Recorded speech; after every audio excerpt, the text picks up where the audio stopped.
Okay. Yeah. So good afternoon.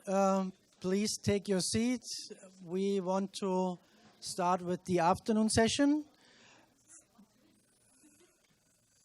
Thanks for coming back. We have an interesting panel ahead of us, and I am happy to introduce Hannah Gary.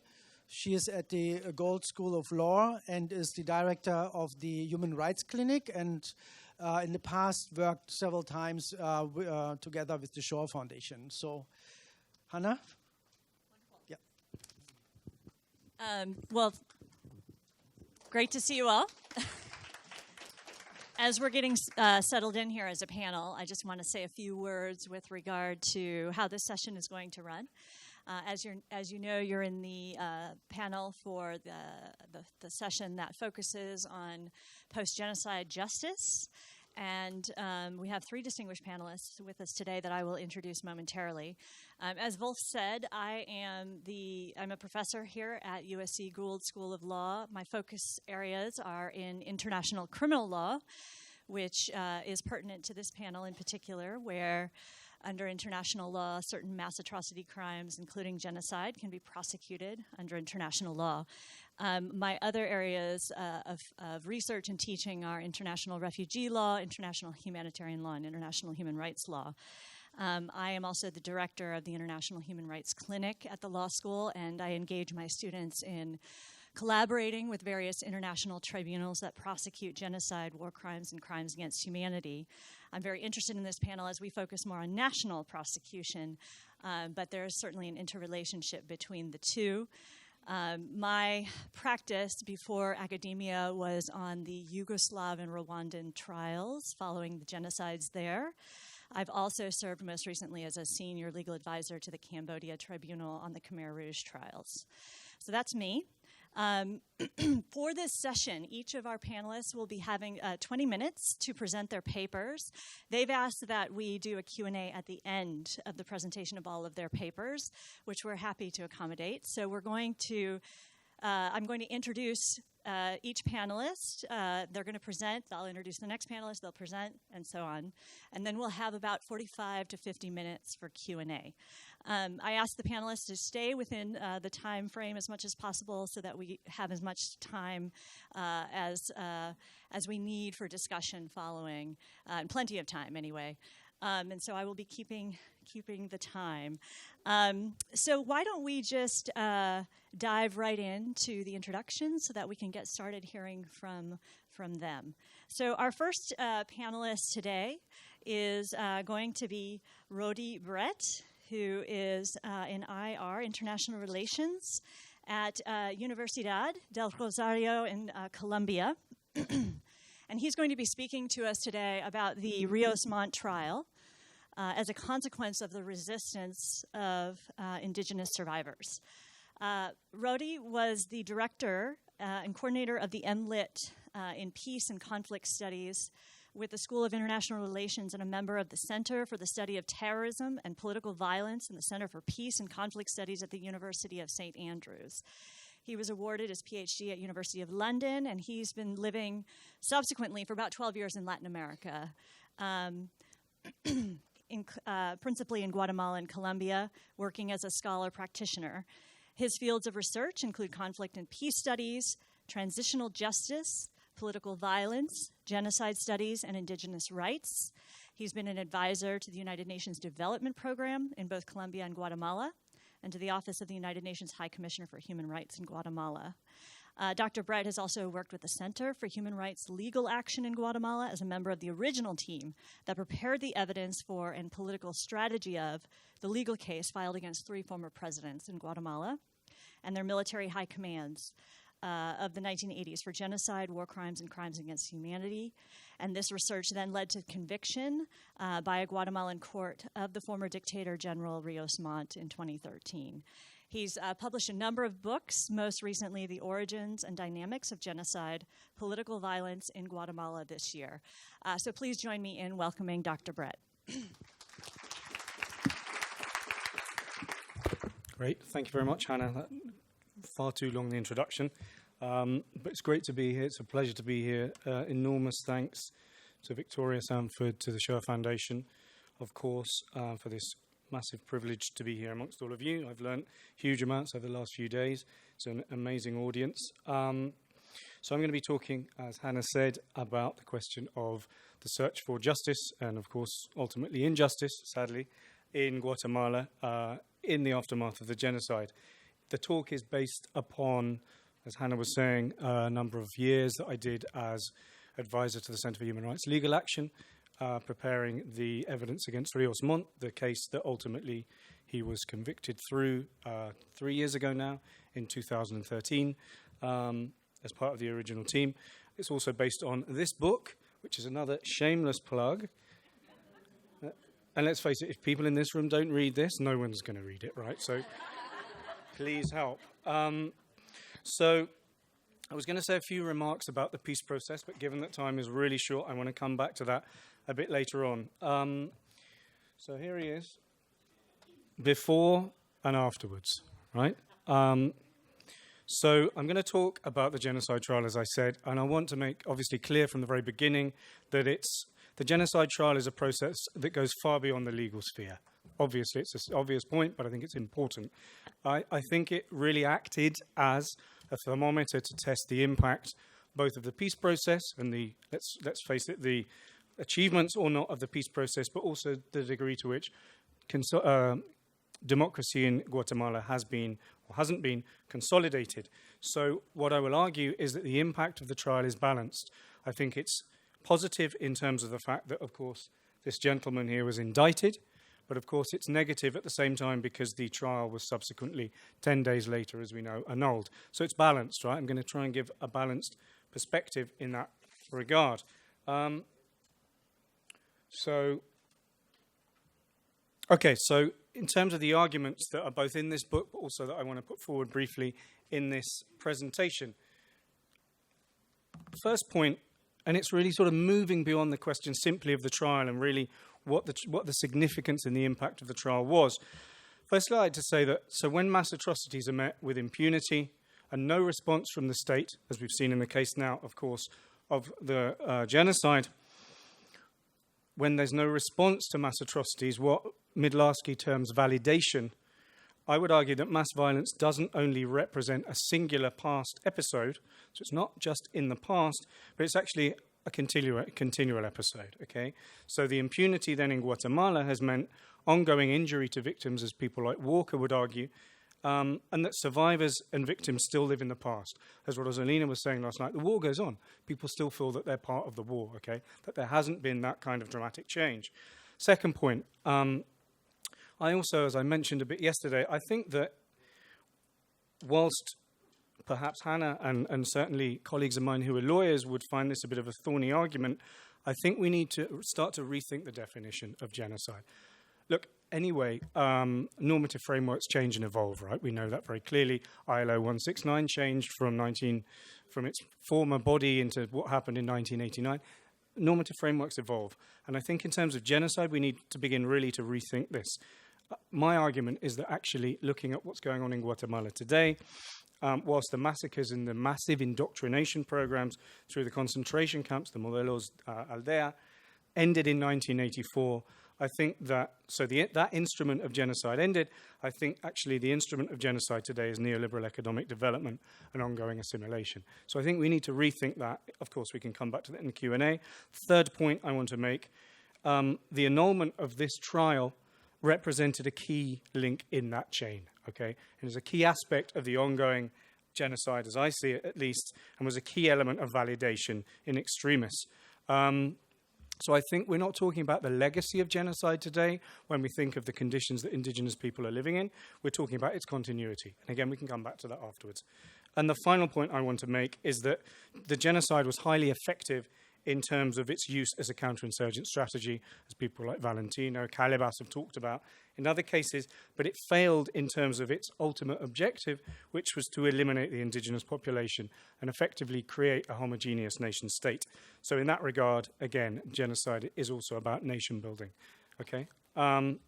So very briefly, in terms of the nature of the violence, I'm arguing in the book that 3 mutually reinforcing factors facilitate the genocide: historical, structural, interpersonal, institutional racism, that of course comes very much from Marta's work, and Marta will talk about later on. Secondly, and of course relatedly, the construction of the indigenous population as an irredeemable, and that word irredeemable I think is very important, existential threat that had to be eliminated, okay? And that really builds on the work of people like Scott Strauss, Manos Midlarski, etc.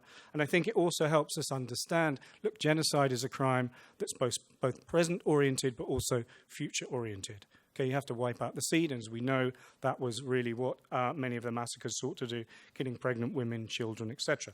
And the third, and of course, again, interrelated element that facilitated the genocide was the dehumanization of the indigenous population. We've heard a bit about that over the last couple of days. There's the construction of an ideology of ethnic hatred, which ultimately means that the victim population is literally more vulnerable to the violence and makes killing more easy. I'll come back to that if you want in the Q&A, but I think those 3 elements are important because I think they emerge publicly during and in the wake of the genocide trial. That's why it's important. Okay, so the legal case.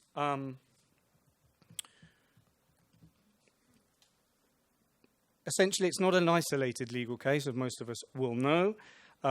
It's a case that is part of a broader series of post-conflict civil society initiatives that take place across Latin America, and in this case particularly Guatemala, in the aftermath of the violence and of authoritarian rule in the southern cone. And of course, they're civil society-based initiatives because the state, in many cases, does nothing. Okay, so it's civil society, the victims, organized victims that come and organize and engage with this process. So it's part of the broader concept, as we've heard, of the justice cascade. People like Catherine Sicking talk about that. The search for individual accountability. So Naomi Roth Ariasa has also sort of spoken about this. The case in itself emerges in 1999, 2000, out of a civil society organization called the Center for Human Rights Legal Action that becomes collectively with the Association for Justice and Reconciliation, a joint plaintiff in the case. So Caldeache, the organization, presents the first case at this particular point in time, 1999. But there are 2 cases initially, and that's when I was involved. Initially, there were 2 cases for genocide based on 5 regions of the country, not just the Ixil region, for which Ríos Montt is ultimately indicted.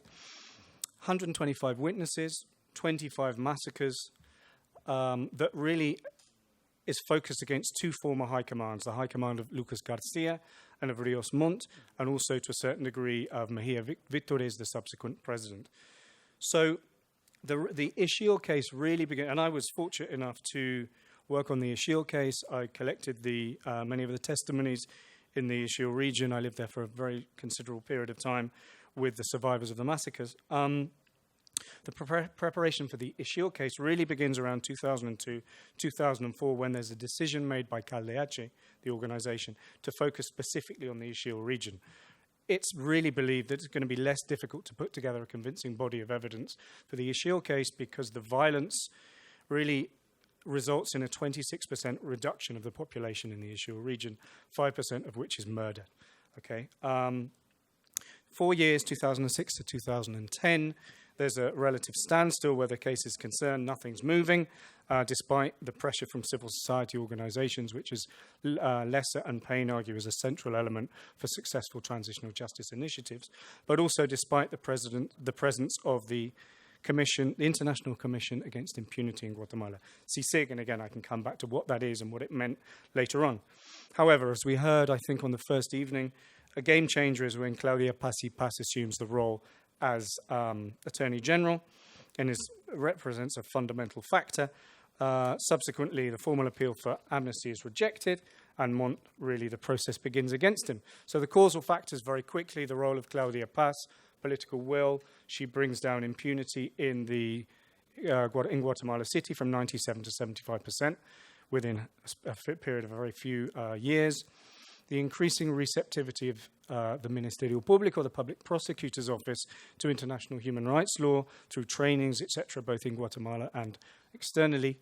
The role of this UN-sponsored body that really tries to strengthen and bolster the justice system in Guatemala, the CICIG. the technical capacity, political leverage of civil society organizations, and finally, of course, the role and the pressure of international actors who really push forward the case. The trial proceedings. So the Public Prosecutor's Office brings the charges of genocide and crimes against humanity against Ríos Montt and his then intelligence chief, Rodrigo Sanchez. The prosecution, I think you're going to talk a bit more sort of in depth about this, right, Jo Marie? The prosecution presents 101 witnesses, 21 special witnesses, of which Marta was one. There are really important critical testimonies. And they're harrowing testimonies, of course, of indigenous women, survivors, presenting brutal narratives. But it's important because you see, here's Montt here, and here is one of the witnesses. I think it's fundamental because you have indigenous women presenting harrowing narratives. You have a significant impact in this respect, and I've argued elsewhere that actually the impact of the trial was greater than the impact of the Truth Commission. Maybe a question of timing, who knows, but I think it was. You have indigenous women, indigenous men accusing the former head of state directly in their own language very often, so simultaneous translation. Amazing levels of media coverage that we can come back to later. The role of the international community was important. And really, it was a rapid, justicio rápido. So 53 days, the trial is over, and the verdict comes out against Montt on the 10th of May, guilty of genocide, for which he's given 50 years, and humanitarian crimes, for which he's given 30 years. Rodriguez Sanchez is found innocent. So Montt's found guilty of a series of extraordinary crimes, which are up there, basically the death of 1,771 civilians, forced displacement of 29,000 people, 41 rapes, torture of 163 people. It's up there, you can see it. But importantly, the court rules that the attacks were systematic, massive, and indiscriminate, and it was a focus on attacking indigenous Ixil culture to terrorize, humiliate, and destroy the social fabric of the Ixil people. So fundamental, of course, aspects for the question of the proof of genocide, the issue of intent, again, we can come back to later. The indictment holds for 10 days as a result of pressure from spoilers, from the military, from veterans, from the economic elite, from other aspects of Guatemalan society. The Constitutional Court annuls the trial, and Montt is free. So the trial precipitates serious opposition, unsurprisingly. The organization, the Fundación en contra del Terrorismo, creo que se llama, Foundation Against Terrorism. Former spoilers mobilize a serious level of genocide denial, of course. The mobilization of important economic actors against it, the CACIF, that we can come back to later, that I did some interesting interviews with, and I can share those findings with you. But effectively, what we see is, I think, the resurgence of counterinsurgent language, strategies, etc. Victims are accused as being communists. No one knows in Guatemala that the Cold War ended a while ago. And of terrorists. And of course, the right wing sounded a very serious warning of a slide back into violence. So I think the trial in that regard ultimately means that the gains in human rights protection were under threat or perhaps even overturned. Okay, so as I said, I want to divide the impact into two things. The positive impact, which is fundamental, which Rosalina talked about yesterday as well. It's a key impact, of course. The first indictment by a domestic court in Latin America for genocide, key achievement for indigenous peoples, for human rights movements, etc. I think it opens a very important debate relating to the conflict, to truth, to sexual violence, to racism, that we'll hear a bit more about later. One journalist has called it the national striptease, because all sectors had to assume a position as regards these issues. So I think there's a serious level of empowerment that comes out of the trial for indigenous and human rights groups, at least perhaps temporarily, I'm not sure. And we see this process of moving from victims to citizens that we're looking a lot at in the context of Colombia at the moment. So the trial also, as we heard yesterday, precipitates other trials. I think it's a fundamental precedent for those trials. And ultimately, the right accepts that excesses were committed during the armed conflict. I'm sorry I'm going through this so quickly, but our hosts are very clear that we need to speak for 20 minutes. Impact, negative impact, where the annulment of the trial was concerned. Again, important to see this from a balanced perspective. It evidences the divisions, the politicization of, the lack of independence of the judiciary, quite clearly, the capacity of the economic elite to go unchallenged. In short, democracy. There's been no inculcation of the rules of the game, which of course is a fundamental aspect of democracy, as we're told. The weakening of the rule of law, a weakening of the culture of rights, and obviously, hand in hand with that, the fact that the spoilers challenged the understandings of this question of the irreversibility of rights for the victims, I think strengthens the position of the spoilers, okay? So in that regard, more generally speaking, the peace process and democracy suffer a fairly dramatic rollback, particularly given that the leverage of the international community seems to a certain degree to have been weakened. So what does all this mean? I think, first of all, and these are my conclusions, there's clearly no agreement on the meta-conflict in the case of Guatemala. In short, the causes, the reasons behind the conflict. Not surprising, it's only been 20 years. In Germany still, there are debates around this issue. I mean, these are processes that take generations, of course. So in terms of expectations, perhaps we need to think about this a little bit. However, I think in terms of the fact that what we see, that Guatemala's past remains a contested place, the trial represents a core terrain of conflict over this issue. Whilst the trial, I think, would have been unthinkable without the impact of the peace process, so two of the elements that are fundamental for the objectives of the peace process was the empowerment of civil society and the strengthening of institutions, which demonstrates the profound success of the peace process. At the same time, the annulment of the verdict demonstrates the incompleteness of the process and its lack of profound social transformation that resulted from it. Okay? So the trial then and the verdict represented the unraveling of the oligarchic order imposed brutally since colonization. The privileged elite clearly would not allow this to take place, evidencing Midlarski's perspective, and I'm quoting, that genocide emerges as a radical solution to the perception of an unacceptable, indeed intolerable historical circumstance. In this case, I think indigenous empowerment. Okay? So in this regard, I think it's fundamental, and we can come back to it in the Q&A.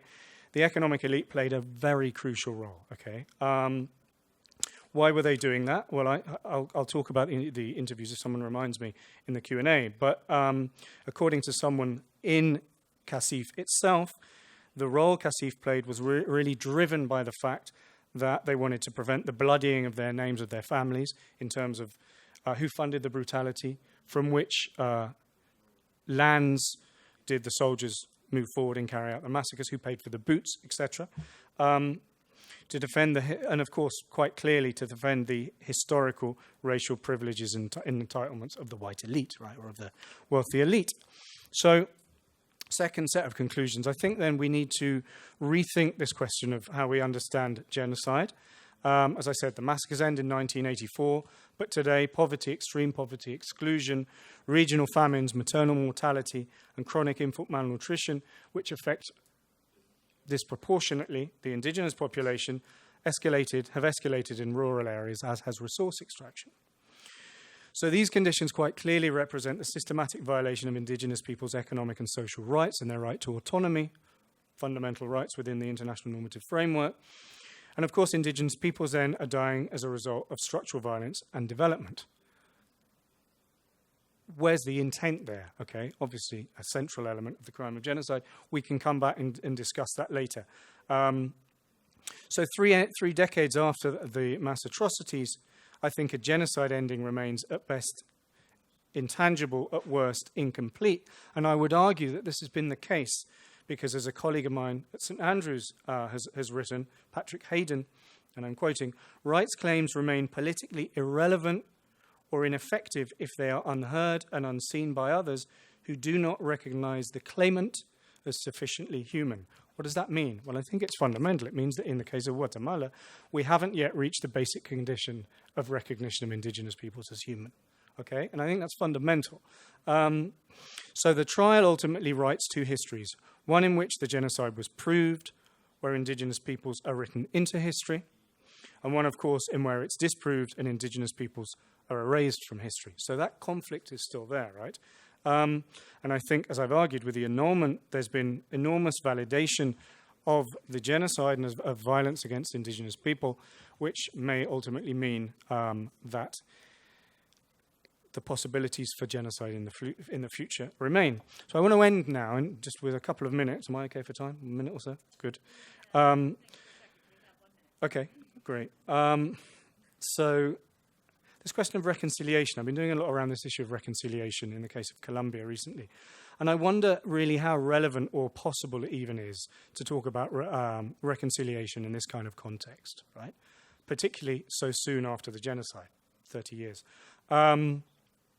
Rosalina said something very important the other day, that there's a point at which one has to sit down with the perpetrators.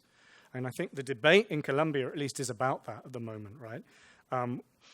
So Krause and Jokosonke have argued that peace processes telescope, as they call it, state-building and nation-building processes, so institution building, the development and elaboration of public policies, laws, etc., from processes that normally take around 150 years to between 5 and 10 years. And we all know the windows for peace processes and the post-conflict reconstruction zones are around 5 to 10 years. That's, again, what's going to happen in Colombia very soon. Interest for 3 years, and then we go elsewhere.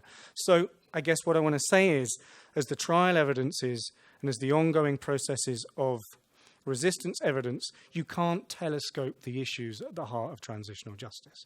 So the question, victims can't be forced to forget, to forgive, to move on without these questions really being dealt with and engaged with.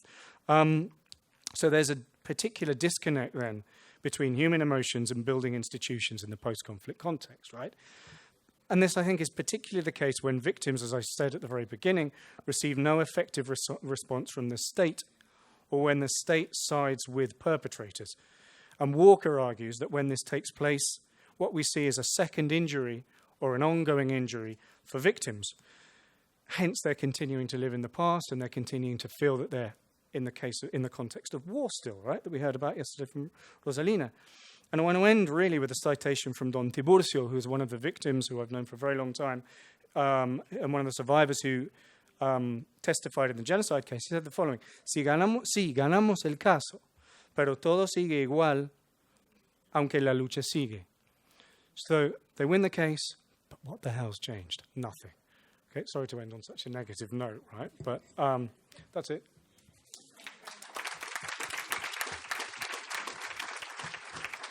Thank you very much for that. Really enlightening, and I really appreciated the background you gave us on the chronology of the trial. That was really helpful for facilitating our discussion moving forward. So it's my pleasure now to introduce our second presenter today, who is Jo Marie Burt, who is in political science at George Mason University. And she will be presenting to us today on the Guatemalan genocide case in comparative perspective. She's an associate professor and director of Latin American Studies at George Mason. She's also a senior fellow at the Washington Office on Latin America, a human rights advocacy organization.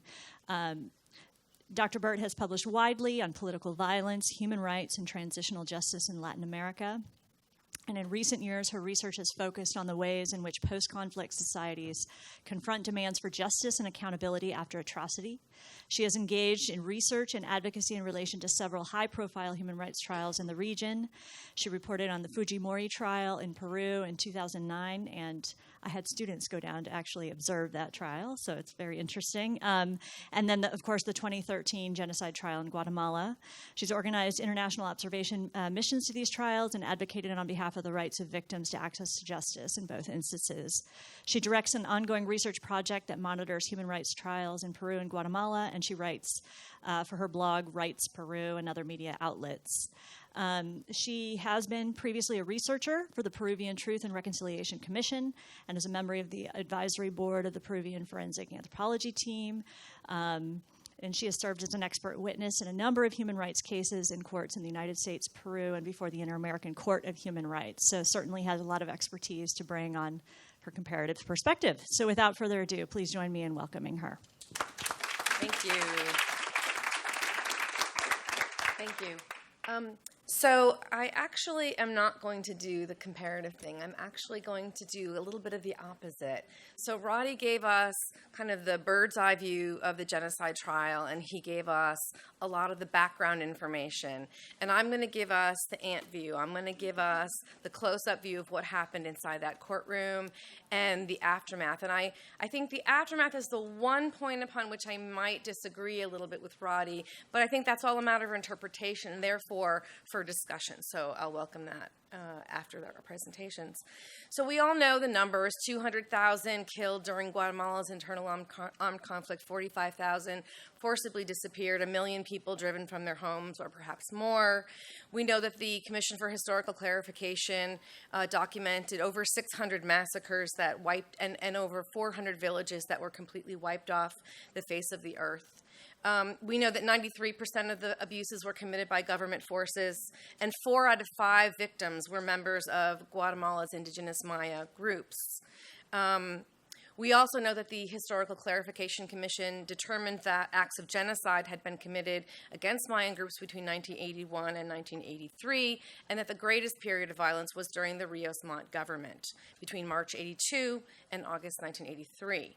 We also know that despite this, the dominant narrative in Guatemala denied that genocide had occurred, denied any military responsibility for grave crimes, and instead upheld the military as saviors of the nation under siege from international communism. And this, of course, was accompanied by near total impunity for perpetrators of grave crimes.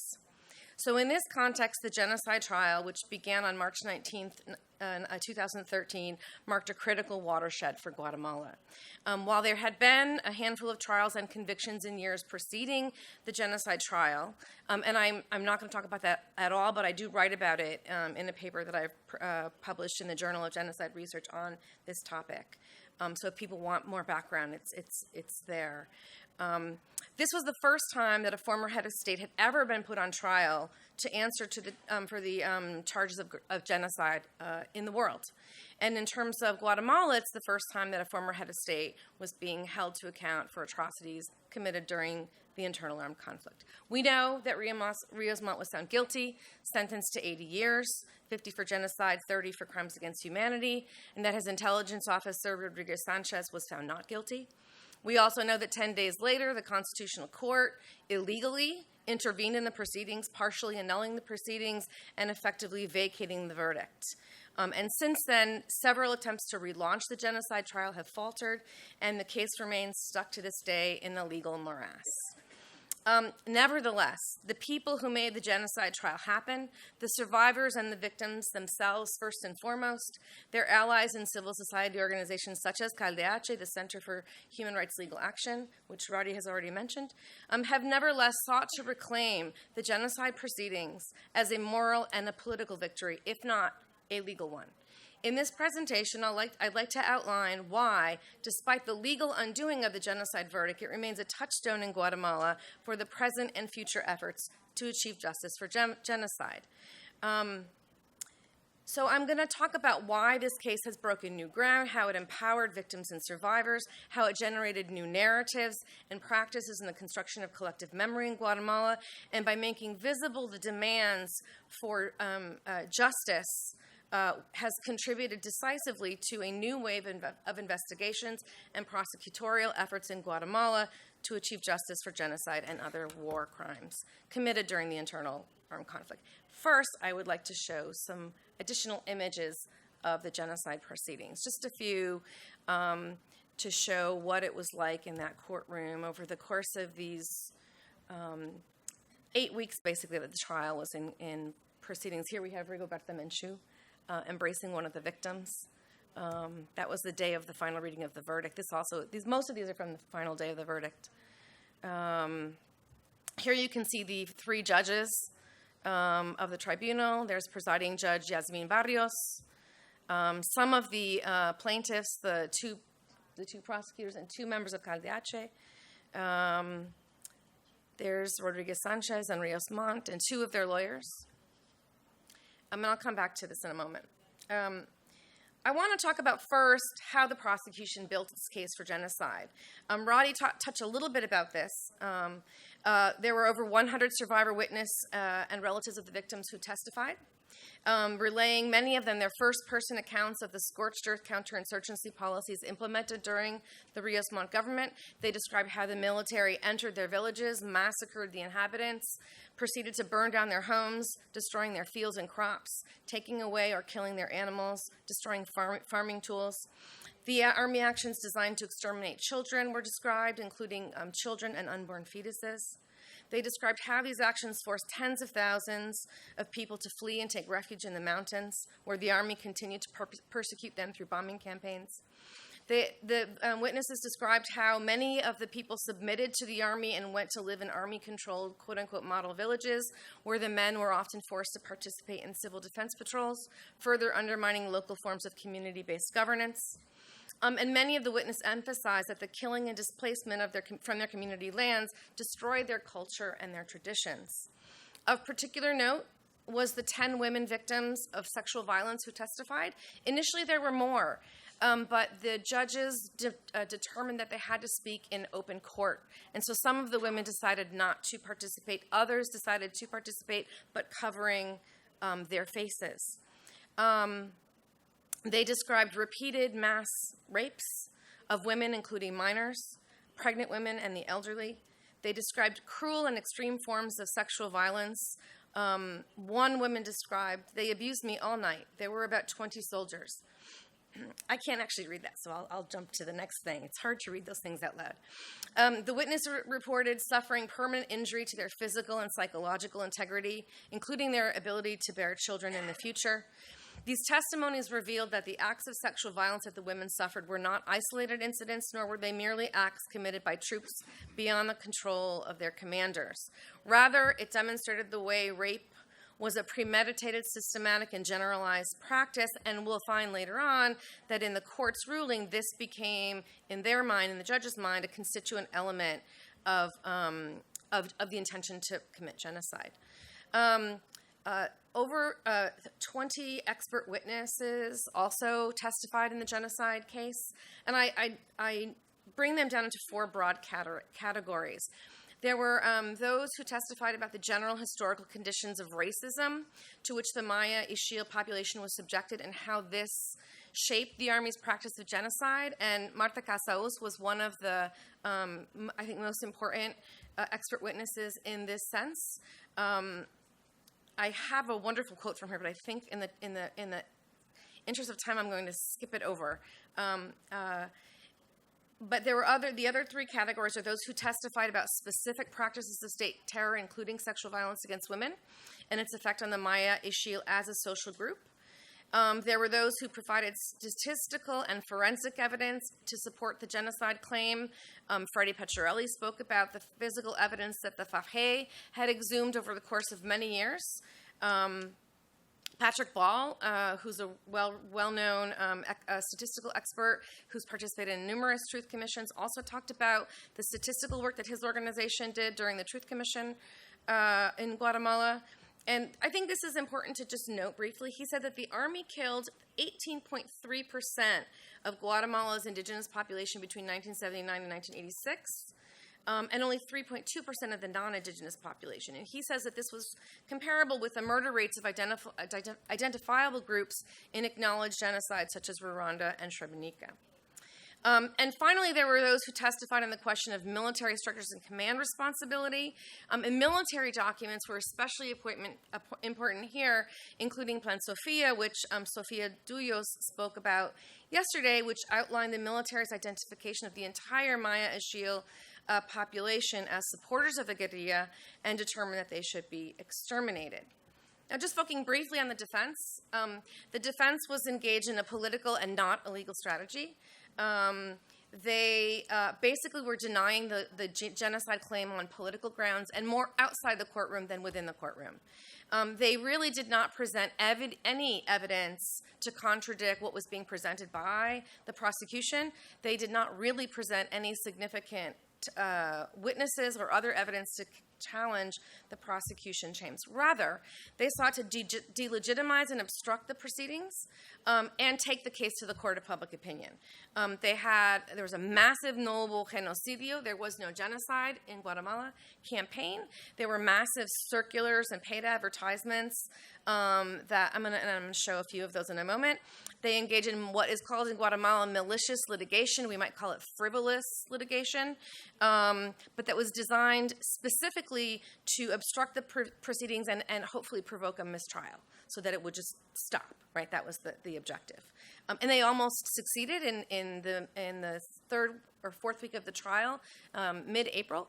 A lower court judge, in fact, declared that the proceedings were suspended, and things hung in the balance for almost 10 days.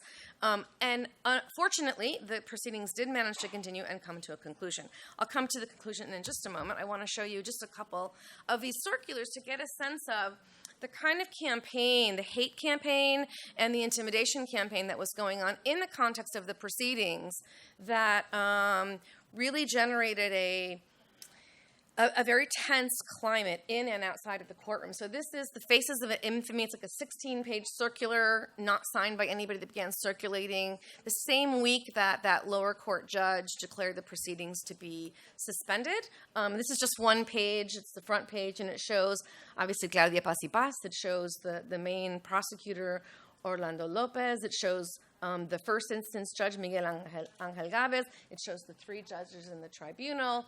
And the other pages include the civil party litigants, international actors as well. Even the U.S. ambassador was included in this. They got everybody. They really were very thorough. But it was designed to intimidate, to terrify, in the same kind of, eliciting sort of the same kind of feeling as during the internal armed conflict.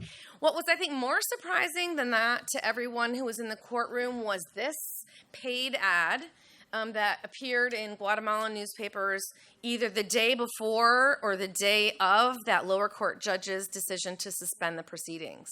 And it was signed by 12 very well-known and very well-respected Guatemalan politicians, including Vice President Eduardo Stein. And it's called Betray the Peace and Divide Guatemala. And it asserted that the genocide trial, it's actually a very bizarre piece of literature. I encourage you all to read it.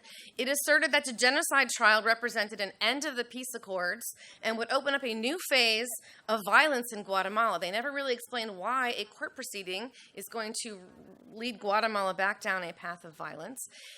It asserted that the genocide trial was not just an indictment against Ríos Montt and Rodriguez Sanchez, or even against the Guatemalan armed forces, but against the Guatemalan state itself, and that a guilty verdict would, quote, represent a serious danger for our country, including an exacerbation of social and political polarization that would undo the peace that we had achieved. So this had a huge impact on the way people were thinking about what was going on in that courtroom and outside of the courtroom in those days. And I think it took a lot of courage on the part of all those involved to kind of withstand the incredible pressure that these campaigns represented. And I should mention, I don't have a slide for this. I didn't have time to bring it in, but the president at that time, Pérez Molina, constantly was publicly saying no hubo genocidio in Guatemala. He said it not once, not twice, he said it like a dozen times. And on the day that flyer was published, he said it again. I fully agree. Not only do I agree, I adhere to what they are saying in that circular, is what he said. So the verdict, I'm going to come to the verdict. This is the courtroom the day of the verdict. As you can see, there's incredible media presence. This is as the verdict is being read, and you can see for Ríos Montt and his lawyer, things are not going so well. He's starting to sweat here. And yes, he was declared guilty, as we know. The court determined that witness and expert testimony, military documents, and other evidence presented proved beyond a reasonable doubt that under Ríos Montt's command, the Guatemalan armed forces elaborated and implemented a series of plans designed to eliminate the Maya Ixiles population as a group. The evidence, said the court, demonstrated that the Guatemalan armed forces viewed the Maya Ixiles population in its entirety as supporters of the guerrilla and then seeking to topple the military government, and that Ríos Montt had developed and authorized a series of military operational plans which sought to destroy the guerrilla forces and their support base through scorched earth tactics. The judgment recognized Ríos Montt's criminal responsibility for these crimes as head of state as well as head of the armed forces at this time. In the words of Judge Barrios, Ríos Montt had full knowledge of what was happening and did nothing to stop it, having had the knowledge of the events and the power and capacity to do so, end quote. Thus, the court ruled that the prosecution and civil parties had proven the concrete claims identified in the indictment as far as Ríos Montt was concerned. The murder of, Roddy talked about this already a little bit, the murder of 1,771 Mayas Ixiles, the forcible displacement of 29,000 individuals, at least 9 cases of sexual violence, and various cases of torture between March 82 and October 83 in the municipalities of Nebac, Chahul, and Quetzal in the department of Kekchí. The court just, how much time do I have? The court described the nature of violence deployed against the Mayas Ixiles as including indiscriminate massacres, rape and sexual violence against women, infanticide, the destruction of crops to induce starvation, the abduction of children, the forced displacement and relocation of surviving populations into militarized model villages. The court also described the forced participation of the population into civil defense patrols as a method of destroying modes of self-governance and undermining local indigenous authorities who were made to implement and enforce that obligation that men join the patrols. The court affirmed that the evidence presented by the prosecution and civil parties led to its total conviction that there is an intention on the part of the Guatemalan army to eliminate the Mayas Ixiles as an ethnic group, and that they had demonstrated the crime of genocide. And here the issue of sexual violence was of particular importance to the judges, and they spent quite a bit of time, which I talk about in my paper and I could talk about later, explaining why they felt that the sexual violence crimes against women in particular constituted intent to commit genocide. We've heard about the overturning of the verdict, the pressure by the CACIF, the powerful business association of Guatemala. The day after the genocide verdict was handed down, there were massive protests by military veterans. The CACIF called a press conference. They called on the Constitutional Court to overturn the verdict, and indeed 10 days later, they did just that. And I'd be happy to talk about the details of that in a minute. What we know now is that the case continues. There have been numerous attempts to restart the genocide trial. They've all failed. I've been at all 3 of the attempts, and all 3 have failed. But the case continues. And though I think many people were fearful that the victims would be unwilling to testify again, most of them have reached a point of saying, we will testify as many times as is necessary. There's a very powerful determination and will on the part of the victims to see justice done in this and in other cases. What I'd like to use my last couple moments talking about, and there's my favorite picture of all time. There's one of these campaigns to counter the No Genocidio campaign. On the back of buses, they use this fantastic image saying, yes, there was genocide in Guatemala. Oh, and I just should also mention the verdict. Oh, it's not clicking over.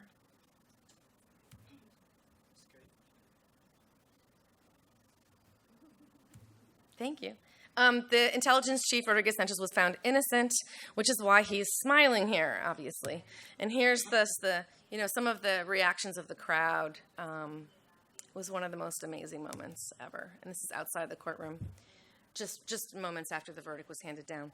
I want to conclude by affirming that despite the undoing of the genocide verdict, the survivors and victims, along with their allies in civil society, have sought to reclaim a moral and political victory, if not a legal victory, and that they are continuing the fight to fight this legal battle in the court. The genocide proceedings itself, I think, is important to understand. Did a couple of things for the victims. One was the empowerment and dignification of victims. And I'll talk about that very briefly. Second was by providing access to justice and an affirmation of citizenship. Though the verdict was overturned, the ability to sit in a courtroom, to tell a court, and for the court to have believed you was of incredible importance to victims. And I can't but help repeat time and time again something that Francisco Soto of Caldeache said to me in the months after the overturning of the genocide verdict, and that is, we proved that there was genocide in their courts of law. And they overturned the verdict not based on evidence. They never refuted the evidence that we presented. They did it based on a technicality, and they did it bypassing the proper legal channels. In a way, it's a sort of a white coup. And so I think it's important to hold that in our thoughts as we try to analyze and understand the significance of the genocide proceedings, notwithstanding the overturning of the verdict. I also think that the genocide trial has been of great importance for the construction of collective memory in Guatemala. The very public nature of the proceedings, not only was it carried on radio stations and television stations, it was live streamed. I've met people in Nepal who watched the genocide trial. So it had incredible visibility. And that visibility, I think, has constituted a new subject in Guatemala. And it's the subject of these victims who've become citizens. And so in the aftermath of the overturning of the verdict, in the aftermath of the early removal of Claudia Paz y Paz as Attorney General, the sanctioning of Judge Barrios, one of the judges in the genocide trial, and a series of other very negative and very concerning actions, many of us were concerned that transitional justice trials the window was closing for them. And what we found, on the contrary, is that there's a new impetus for transitional justice in Guatemala. Not just the Sepursarco trial, and I have a couple of images here. The Sepursarco trial back in February. These two Army individuals were found guilty for crimes against humanity, including sexual violence, sexual slavery and domestic slavery, as well as homicide and forced disappearance. But new cases have been brought to trial, or are in the process of being brought to trial. The Creon Paz case and the Molina Tyson case being the two principal ones. And these involve, the defendants in these cases have been described as, the plana mayor of the Guatemalan army in the 1980s. These are the big fish. So these are very significant proceedings that are underway. In the Creon Paz case, there's already been a decision that this case will go to trial. 8 of the 14 originally arrested back in January are to stand trial. And in the Molina Tyson case, it's still being determined whether the case will go to trial. I suspect that it will.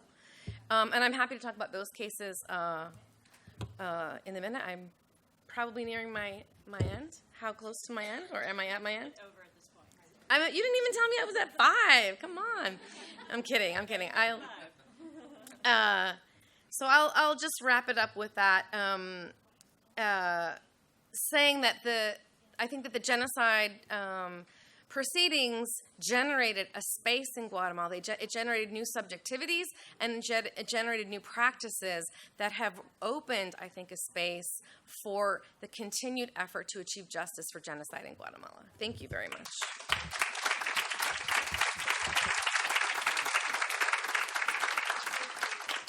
Much, Jo Marie. I think that your presentation is such a nice juxtaposition from what we just heard from Roddy, and I'm really looking forward to our discussion after we hear from our next panelist.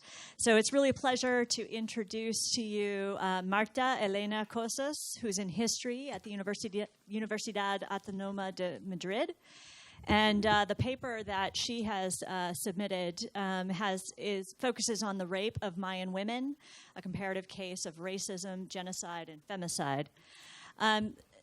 Dr. Casaus is an associate professor, as I said, in Madrid, and she is a director of the European Master's Program in Latin American Studies on Social Complexity and Cultural Diversity in Spain, and Sustainable Development Management in Guatemala. Her research topics include the study of family networks and power elites in Central America, racism, intellectual elites, and the formation of the nation state. In recent years, she has investigated intellectual history and history of concepts. Her last publications include Central American Intellectual Networks, A Century of the Collective Imagination of a Nation, The Language of the Isthmos, Some Concepts of Modernity in Latin America, and her last book, The Book of the Life of Alberto Masferrer and Other Vitalist Writings.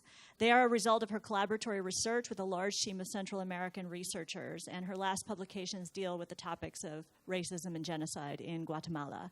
And as you heard, she was also an expert in the Ríos Montt trial. So please join me in welcoming Dr. Casaus.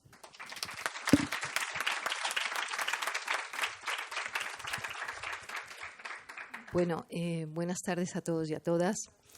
Quiero decirles que para mí es un momento realmente feliz en mi vida. Yo he tenido la suerte y el privilegio que como académica e intelectual, pero que me considero más activista que académica e intelectual como Victoria, he tenido la enorme fortuna de participar en 3 momentos que me parecen fundamentales.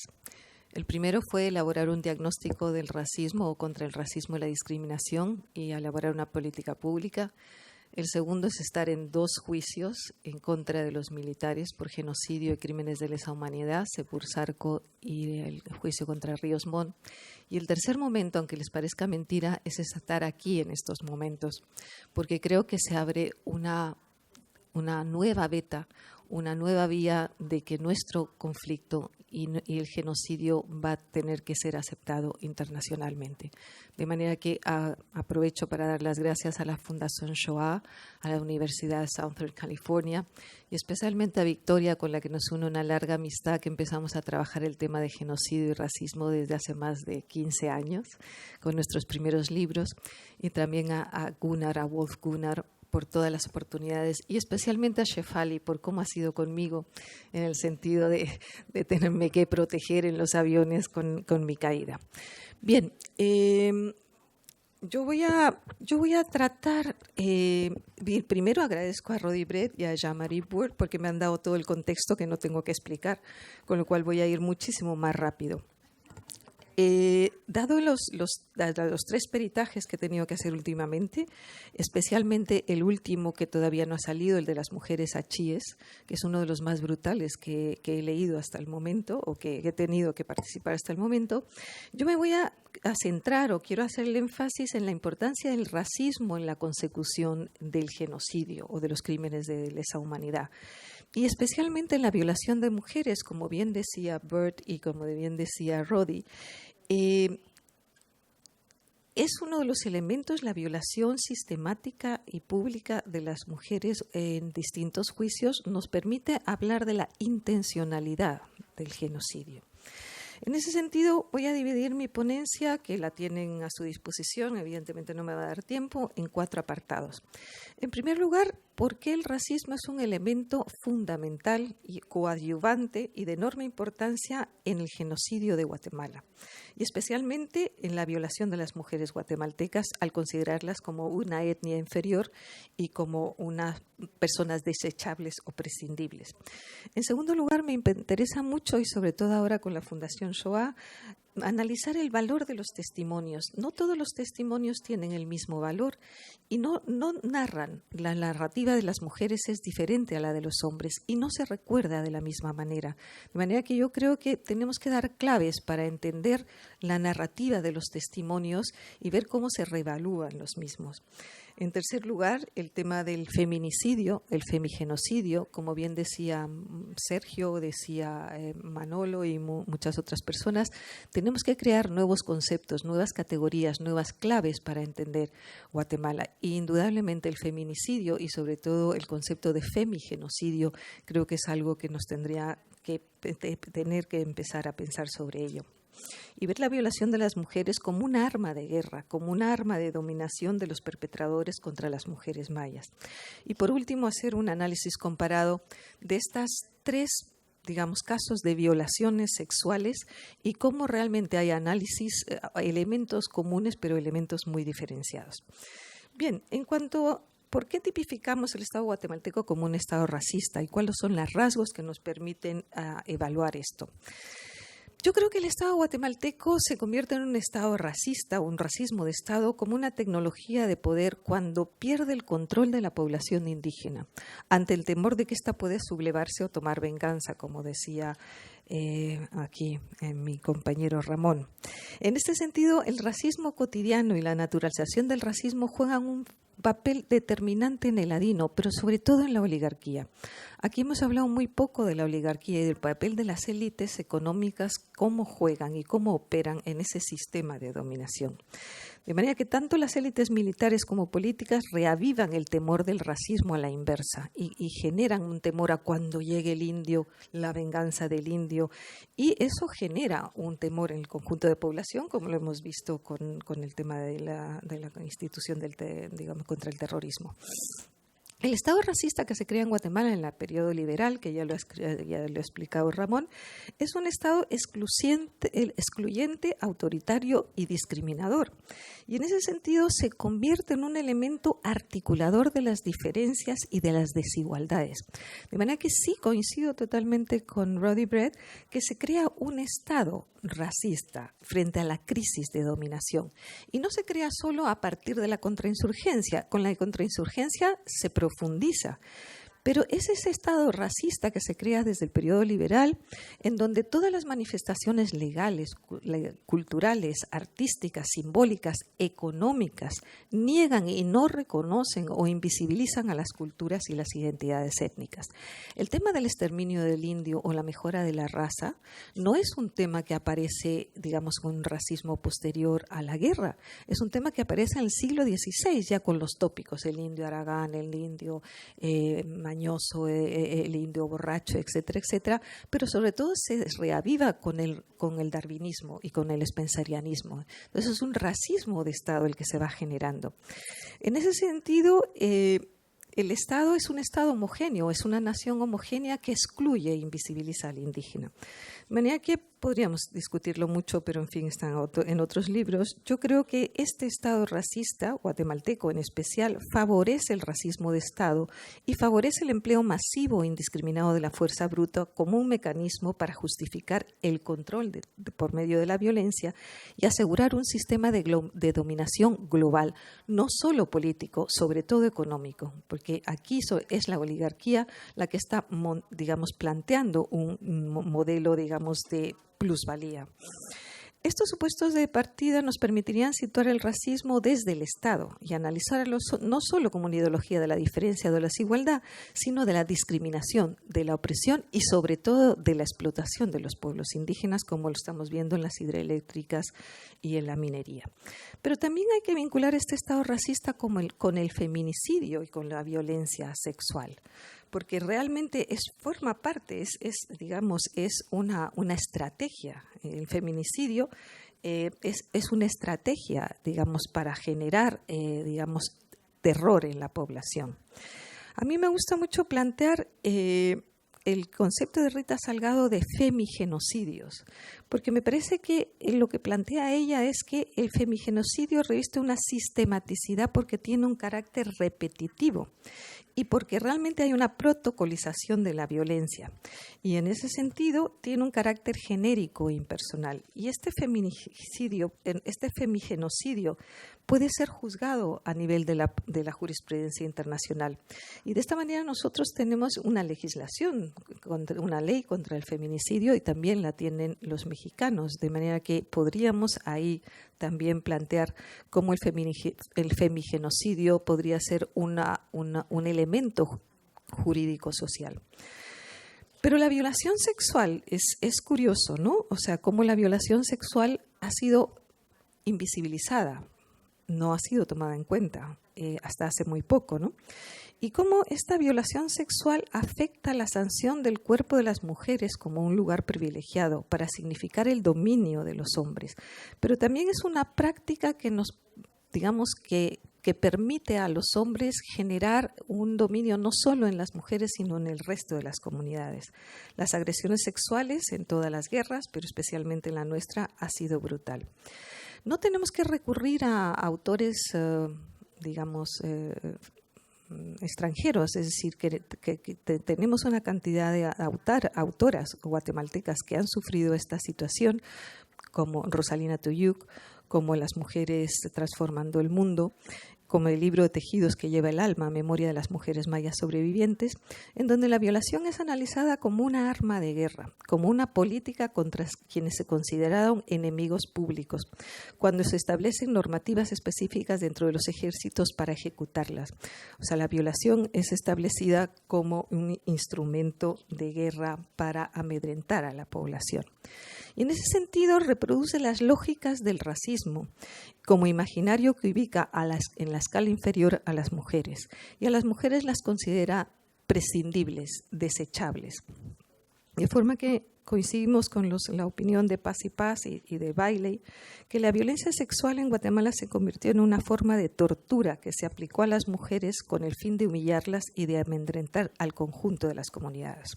Eso se puede ver claramente en los peritajes de Velázquez Nimatug, de Soria, de Casaus, de Segato, que confieren en sus peritajes un gran valor al racismo histórico estructural y a la violencia sexual contra la población indígena por el hecho de ser inferior, por el hecho de ser una etnia inferior.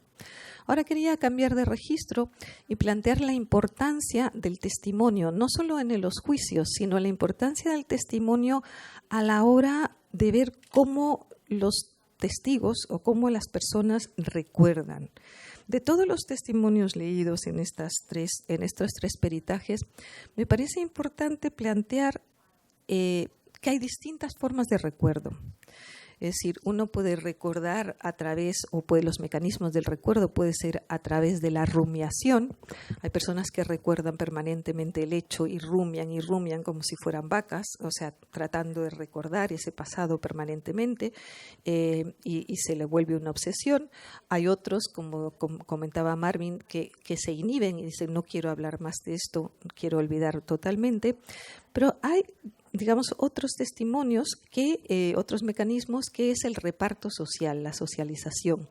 Y en ese sentido, Rosalina ayer planteaba lo importante que es la sanación colectiva, es decir, el compartir con otras personas los acontecimientos y formas que permitan ir asimilando ese hecho traumático, lo que algunos autores llaman el flash bubble memory.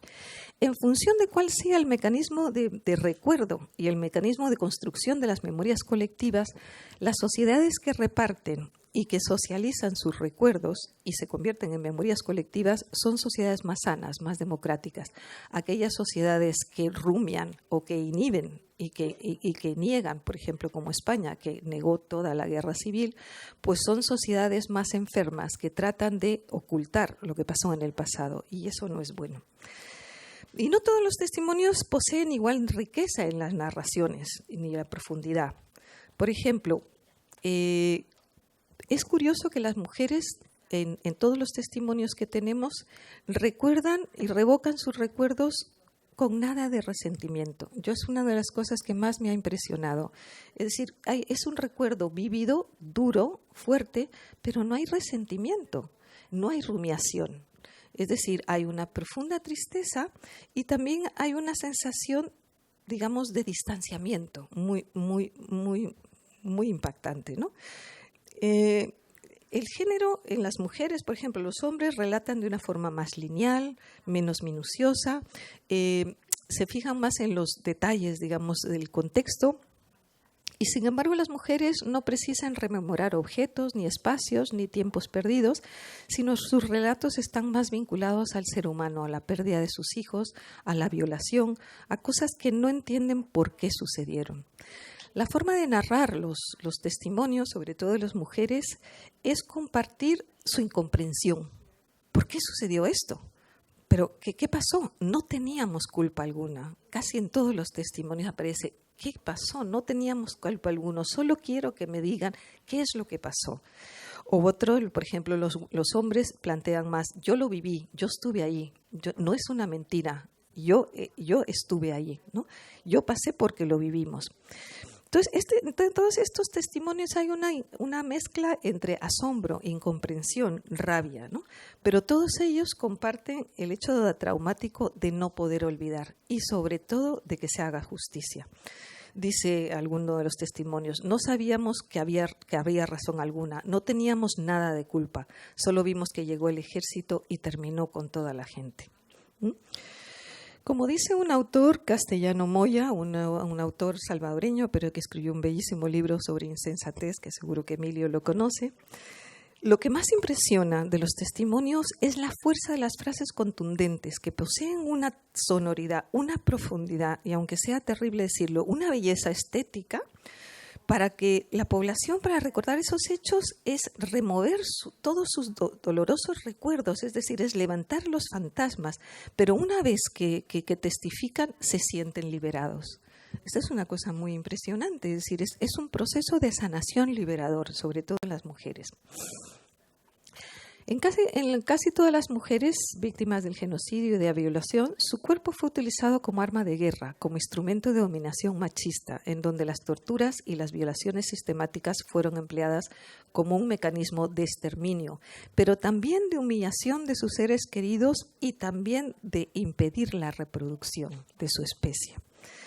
No voy a leer testimonios porque no es este el caso, pero sí uno de ellos de las mujeres Achíes, porque es uno de los juicios que todavía falta por salir, porque no hemos encontrado responsables todavía no sé, sí hemos encontrado responsables, pero no se ha podido apresar. Es una chica pequeña, porque, ahora veremos en la protocolización de la violencia, una niña de unos 14 años que la cogen porque iba por el río, es decir, porque pasó por esa vereda. Y la cogen, se la llevan, la violan y entran a su papá. De pronto vi que entraban con mi papá, estaba muy golpeado.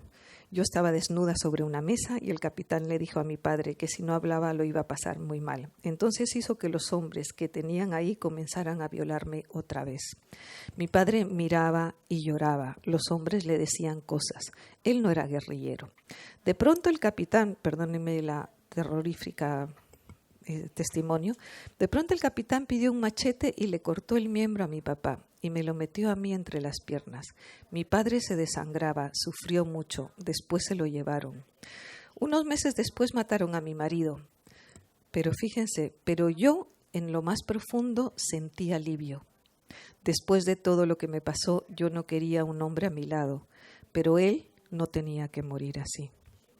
El hecho de estas mujeres que después de ser violadas sexualmente se sienten culpables y encima sienten alivio de no tener a un compañero, de no tener que ver a un hombre más, yo creo que es el tema más terrorífico del genocidio guatemalteco, y ahí estamos viendo claramente la intencionalidad de que en un momento determinado, con múltiples testimonios que no voy a narrar, pero en el cual una de las mujeres dice, ellos no querían que quedáramos embarazadas y nos decían, el gobierno nos mandó para que nosotros las violáramos y esta es nuestra obligación. De los 11 testimonios recabados en la zona Achí, Baja Verapaz, la mayoría de ellas han permanecido solteras o viudas. Muchas expresan su alivio porque no van a estar nunca más con ningún hombre. Fíjense qué cosa más triste. Y otros agradecen que sus maridos no vivieran porque sienten vergüenza, se sienten avergonzadas por todo lo que pasaron. Otras quedaron embarazadas y agradecieron el haber abortado y después nunca más pudieron quedar embarazadas. Y así sucesivamente. Vemos que la violencia sexual y el efecto que crea en las mujeres es terrorífico. La culpa, la vergüenza. Y sobre todo una cosa que dice, me siento sucia, contaminada. Es decir, por más que me lavo con cloro, sigo sintiéndome sucia y que mis ovarios están quemados. De forma que la reparación moral y material de estas mujeres, como dice Rosalina, es absolutamente necesaria y además es una prueba contundente de la intencionalidad del genocidio contra las mujeres indígenas. Fíjense qué casualidad que en Sepursarco, que estaba, al lado de Izabal y de Baja Verapaz, podían haber ido, si querían, simplemente tener relaciones sexuales. Hay 15 prostíbulos en Izabal. No hubo una mujer ladina, todas eran mujeres indígenas que fueron capturadas para violaciones sexuales y para esclavitud sexual. O sea, no es casual, pues, es decir, no llevaron a mujeres ladinas, ¿no? Todas estas mujeres, el efecto social, la somatización física y psíquica de estas mujeres violadas, todas hablan de su malestar físico y lo relacionan con el dolor de corazón y con el dolor de estómago. Y dicen una frase que es muy guatemalteca: sentimos susto, tenemos susto en el cuerpo. Ese susto no es más que la zozobra, la ansiedad, la angustia de lo que han padecido y han callado durante tanto tiempo.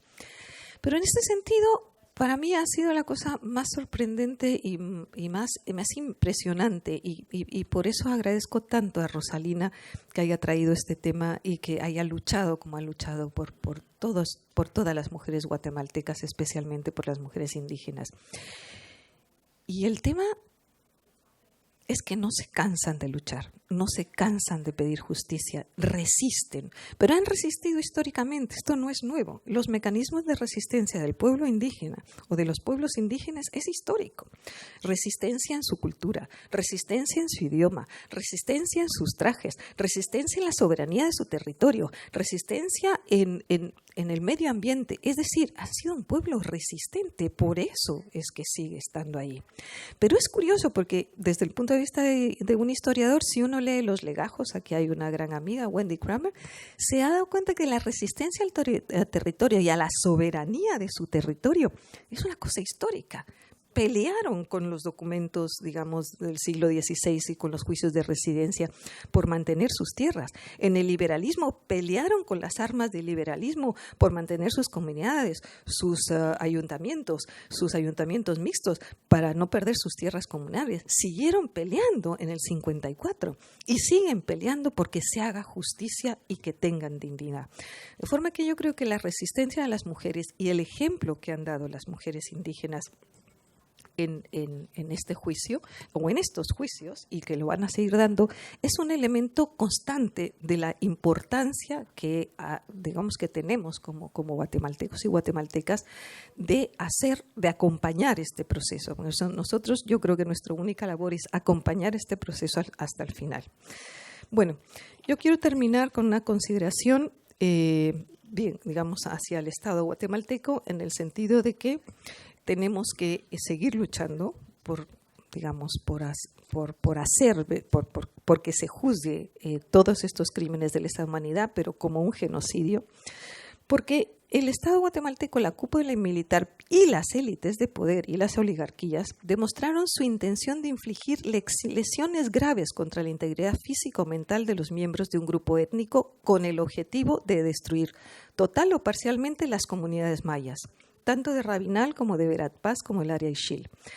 Y una de las principales armas fue la contrainsurgencia, pero la contrainsurgencia sin el factor racial no habría tenido tanta crudeza, como no la tuvo en El Salvador, como no la tuvo en otros países.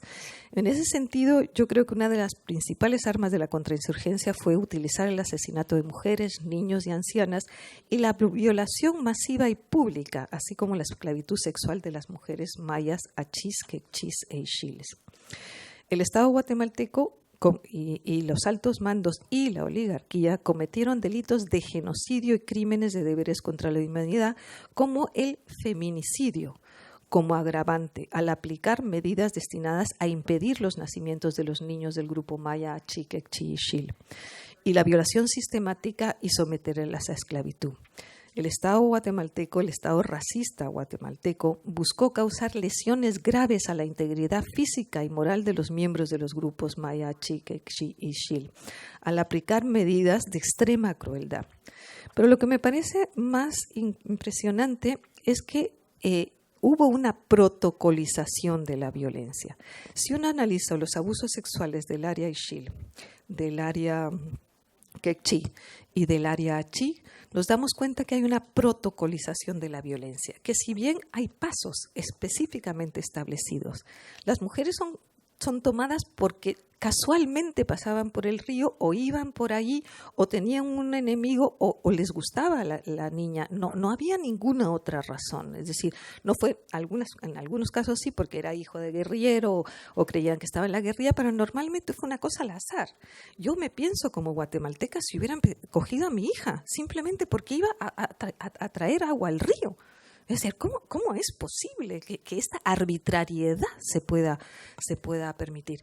Pero una vez que se la llamaban al destacamento, y curiosamente, fíjense la diferencia entre el holocausto nazi, no quiero entrar en ello, pero claro, a la población, digamos, judía la tuvieron que desplazar y meterla en campos de concentración. La nuestra no les hacía falta, estaban aislados en aldeas, con la cual fue absolutamente diferente, porque ya estaban en aldeas y juraban que ahí no se iba a enterar nadie, ¿no? Desde esa perspectiva, una vez que las encerraban, porque fíjense qué interesante, las encierran en iglesias, las encierran en destacamentos, las encierran en colegios, y una vez que las violan, las matan.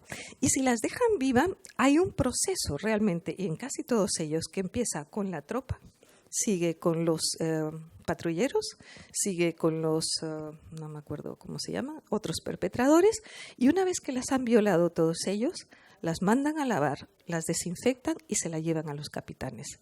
Eso es una cosa terrorífica. Yo no lo he visto, no lo he leído en ningún genocidio. Es decir, ahí hay una planificación, hay una protocolización de la violencia que debemos de acusar no solo como genocidio, sino como feminicidio y como etnocidio. De manera que quiero terminar planteando que la existencia o la presencia o el racismo como un factor histórico estructural es un elemento coadyuvante con el genocidio. Y el racismo de Estado en Guatemala contribuyó y facilitó al exterminio de la población civil y sirvió como ideología del ejército para llevar a cabo un genocidio. Y a la luz de todos estos testimonios que ustedes han estado viendo todos estos días y a la conceptualización del feminicidio y de la ley de feminicidio que tenemos en Guatemala, así como este concepto de femigenocidio que debíamos de estudiarlo con más calma que lo planteó Segato en el peritaje de Sepursarco, deberíamos de trabajar esta categoría sociojurídica y debería ser recogida en la ley penal. Y es que en Guatemala se perpetró no solo un genocidio, un feminicidio y un etnocidio contra la población indígena. Y yo creo que claves de esta naturaleza, como otras que hemos recibido a lo largo de estos días, pueden servirnos para reinterpretar nuestro propio genocidio, ya que hemos tenido la valentía, ahí sí que como pueblos y ciudadanas y ciudadanos guatemaltecos, de hacer un juicio en nuestro propio país, y de penalizar y de castigar a los responsables con las leyes nacionales y no con las internacionales. Muchas gracias.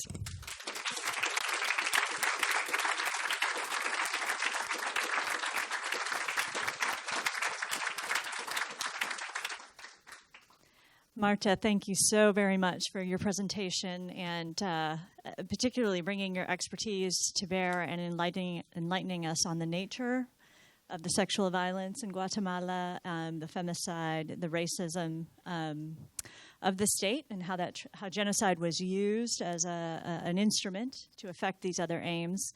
Hard stuff to listen to. I know for me, and I've been in this field for many, many years, and it never ceases to amaze me and shock me the way in which we human beings can treat each other sometimes. And I really appreciated your perspective with regard to the purpose these trials served for the women in particular and being able to testify and share about their experiences. So thank you.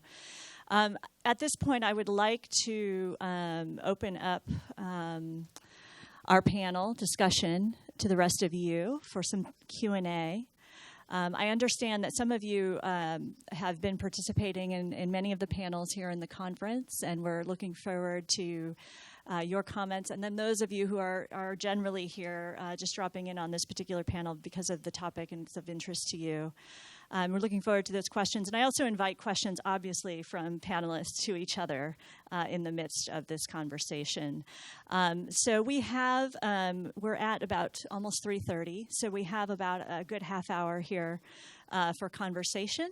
And then following that, I'll wrap up with a few comments and give you direction for the next panel.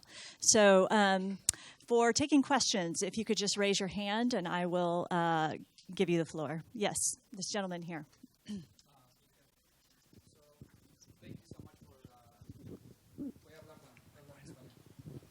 Les agradezco mucho a los panelistas, muy poderoso todo lo que han dicho. Tengo una pregunta para Jean-Marie y una para Roddy.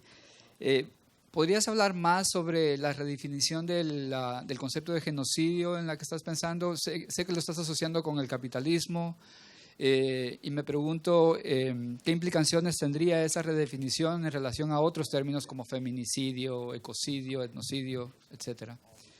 Y para Jean-Marie, una pregunta legal, ¿no?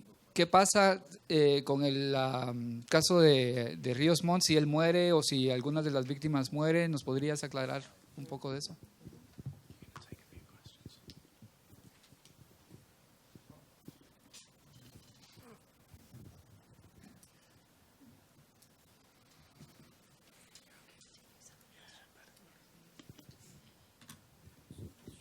Felicitar la exposición de cada uno de ustedes. Los tres, pues las y los tres han aportado mucho a estos juicios, a las investigaciones, a la documentación, y eso es muy importante para el respaldo también de los testimonios que han dado las mujeres. Yo quiero preguntar si en algunos otros países ya se han hecho juicios de esta naturaleza y qué ha pasado. Y aunque entendí todo lo que dijo Marta, pues que el caso de Guatemala es, o sea, como que fue una crueldad diferenciado quizá por lo del pueblo maya. Entonces, pero yo quería también agregar una parte, porque aún no se ha abordado también de mucho de esas violaciones quedaron niñas o niños. O sea, en nuestro trabajo como Conavigua yo me he sorprendido tanto como las mujeres han aceptado a sus hijos, aunque digamos constantemente las cuestionan, o en las escuelas a los niños, no es por su digamos por su no parecido con otros de la familia, pero lo importante es que las mamás las han aceptado, pero también los hijos se sienten agradecidos con las mamás por no haberlos abortado, por no haberlos regalado. Entonces yo creo que ese es una gran diferencia, porque bueno, yo creo que ocurrió en todas partes donde se utilizó métodos anticonceptivos, ¿verdad? Pero en el peor de los casos hemos encontrado en el exdestacamento militar de Comalapa, donde jóvenes que fueron secuestrados y luego las mantuvieron allí en el destacamento por varios años, y algunas que quedaron embarazadas. Estos niños, pues no se sabe qué habrá pasado con ellos. Entonces, creo que, yo no sé, habría que profundizar la posibilidad también, si no es infanticidio, también lo que pasó en Guatemala, pues por la cantidad de niños que fueron asesinados brutalmente. Por ejemplo, en algunas aldeas, cuando el ejército llegaba, se quedaron los niños, se cayeron de la espalda de las mamás. Entonces estos niños pues fueron metidos a veces en el fuego, vivos, o los metieron en en ollas de mixtamal hirviendo. Entonces, digamos, toda esa situación creo que igual falta un poco documentar por parte de las que sobrevivieron en cada una de las comunidades, pero sí hay como que muchos datos ya donde nos puede ayudar a redondear si no es infanticidio esto. O sea, nosotros con mucha firmeza hemos dicho lo del etnocidio, lo del ecocidio, porque año con año se quemaron los grandes bosques y eso ahuyentó también los animales y también se perdieron la flora, la fauna. Y porque, bueno, cuántos años sucedió eso, pero igual en comunidades donde había árboles de madera preciosa, pues ellos se lo cortaron y se lo vendieron. ¿Y dónde quedó? Eso no quedó con el soldado de último, pues, sino con el general, con el coronel. Y yo creo que toda esta parte… sí, hay mucho que abordar como consecuencia del genocidio. Ahora también quería comentar un poco porque cuando se dio el juicio de genocidio cabal, en ese mes había muchos comentarios en la radio donde se decía que habría que prohibir a los indígenas que entren en la ciudad capital, porque la ciudad capital era del blanco, no de los chucos. Igualmente en una de esas, la hija de Ríos Montt, cuando pasaban las mujeres Ixiles, se rodeaba pues de ¿cómo se llama eso? De perfume, como que diciendo… ellos vienen de zonas pues muy sucios, en cambio ellos son los limpios. Entonces sí se vio y floreció de nuevo el racismo. Entonces en los medios de comunicación, en caricaturas y la que más pues a veces salía era imágenes de Rigoberta. Y por ejemplo, a muchas indígenas de nosotras en la capital decía, allí va la India de la Menchú. Aunque no éramos Menchú, pero de alguna manera pues era como el desprecio para que nos vieran en la ciudad capital.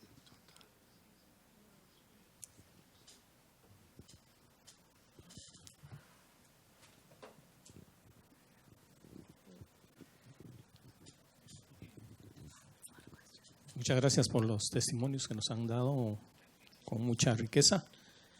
Dos cuestiones. Una, jurídicamente la situación senil del genocida Ríos Montt procede para mantener el juicio. Quisiera saber sobre lo que es impunidad e inmunidad respecto al diputado Ovalle Mejía, para saber sobre la relación de Creo en Paz, porque acabas de mencionar la relación esta de Achí, embajadora Paz, que jurisdiccionalmente pertenece a Cobán. Gracias. I think I'll take two more if that's all right with you, and then we'll have a response. Yep. Okay, so there's one over here and then one over here, and then we'll keep going. Thanks so much for your presentations. They were all fascinating. My question is specifically for Jo Marie. And I was just wondering if you could talk a little bit more about what you said with the creation of these like new citizen subjectivities for victims of genocide. And I'm just wondering how that sits together with like extending citizenship to indigenous people in a state that continues to perpetuate genocide and like colonial logics. So how are these new subjectivities sitting together?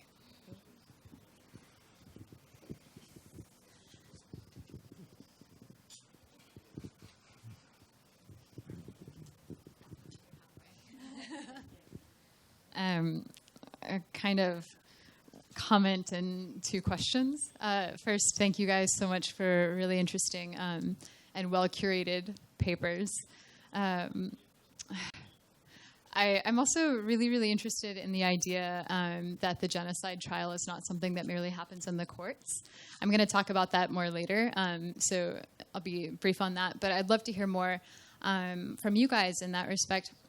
I also, this is more directed toward Jo Marie, but in different panels that we've shared or been present for across the months since this abrogation, vacation, whatever, of the verdict, I've heard you use different terms to refer to what happened to the guilty verdict, and I'd love some clarification on what you how we should properly call that. And then finally, Roddy, you said this interesting comment about citing someone else about how peace processes telescope a normally 50-plus year process of state formation, and I wonder how you would link that to, say, the disappointing results of the recent presidential election, which I guess is not so recent any longer.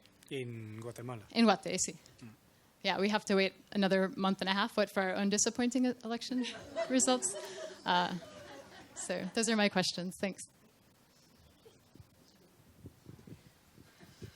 Okay, the panelists. Hi. Let me start with the genocide trial and where it's at, and what we call. I'll start with what we call what happened to the verdict, because I think it's the easiest thing. I've thought about it a lot. I try to remember not to call it an annulment of the verdict, because the verdict was not annulled. The ruling that the Constitutional Court handed down on the 20th of May doesn't even acknowledge that there was a verdict. All it does is it partially suspends the proceedings. It winds the clock back to April 18th, which thereby effectively vacates the verdict. It invalidates the verdict. So we could say the verdict was invalidated, the verdict was vacated. I like to say the verdict was undone.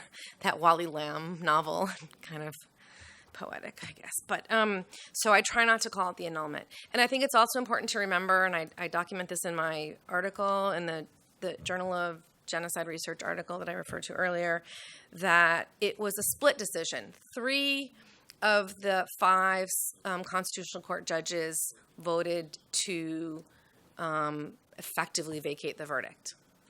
2 presented reasoned decisions, or reasoned, how do we call that in legalese? Reasoned opinions. I'm actually not a lawyer, by the way. Explaining why, first of all, the Constitutional Court had no business at this stage procedurally ruling on the genocide case.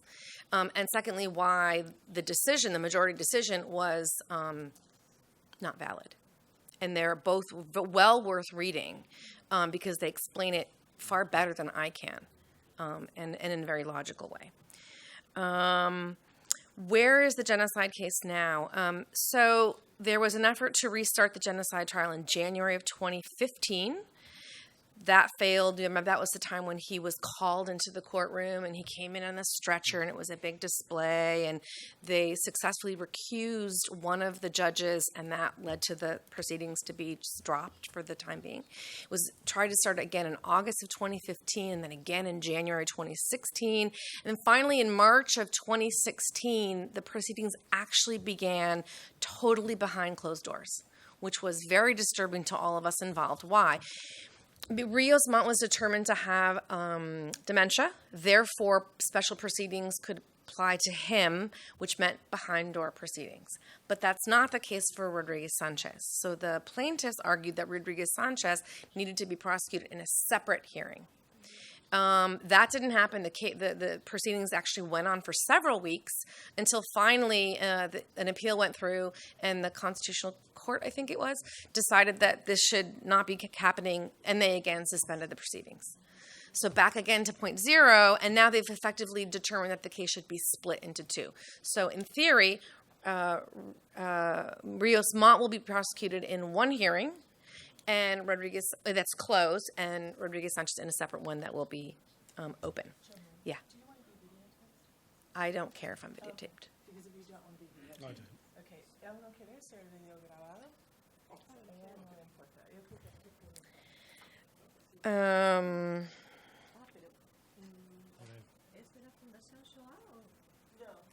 ¿Quién es?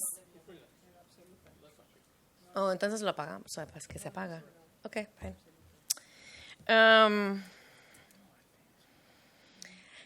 Let's see. Ovalle, the Crayon-Paz case, I believe. Who asked me about the Ovalle case? Ovalle, my understanding is that. So Ovalle is, Edgar Justino Ovalle is currently a member of Congress, as you know. He's a very close advisor to the president, Jimmy Morales. He's a founder of the FSN. This English translation is the National Convergence Front, former military officer. And he's wanted in the Crayon-Paz case. Prosecutors want to prosecute him in the Crayon-Paz case. The Attorney General's office initially requested his immunity be lifted on January 6th. The Supreme Court initially rejected that request. It was appealed, it was denied, it was appealed again, and my understanding is that it has been ruled that a new hearing is going to be held in which they will reconsider whether his immunity should be lifted. My belief is that it should be lifted because he's wanted in grave crimes against humanity. So we'll see where that leads. We don't know when the Crayon-Paz case will go to trial, but we do know that as of now, 8 military officials will stand trial for the crimes that occurred in Crayon-Paz. For those of you who don't know, Crayon-Paz is a former military base, Military Zone 21, in Alta Verapaz, I think. Am I right? In Coban, where the FAFE, Freddie Petrelli is not in the room, but FAFE has exhumed over 550 bodies. Over 100 of those bodies have been positively identified.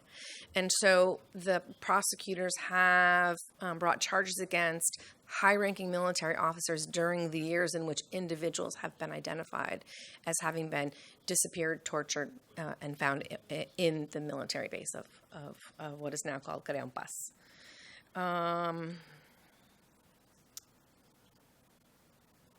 I just want to refer one very last quick comment in response to what Rosalina said.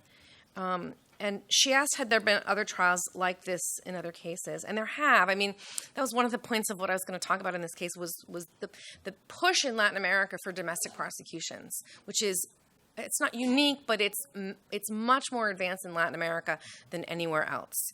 Perhaps, it's a mixed story, though. In Argentina and Chile, there's been very significant movement forward.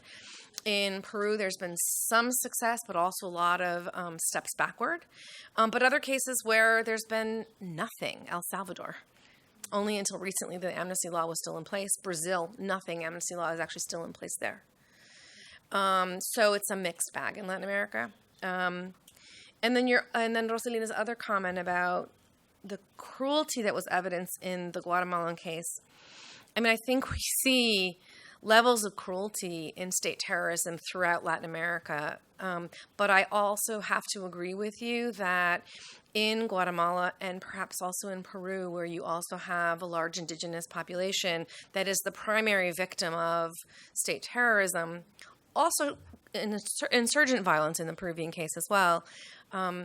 But there are extraordinary levels of cruelty, not just infanticide, sexual violence against women, scorched earth policy, massacres, and very focused on indigenous populations. So I think that combination of extreme levels of cruelty and its focus on indigenous communities in Peru and Guatemala is something that merits much closer attention, sort of what's going on in these two countries, where you see something quite similar happening, even though there's a lot of differences as well. And I think that commonality is worth thinking a little bit more about. I'll leave it there.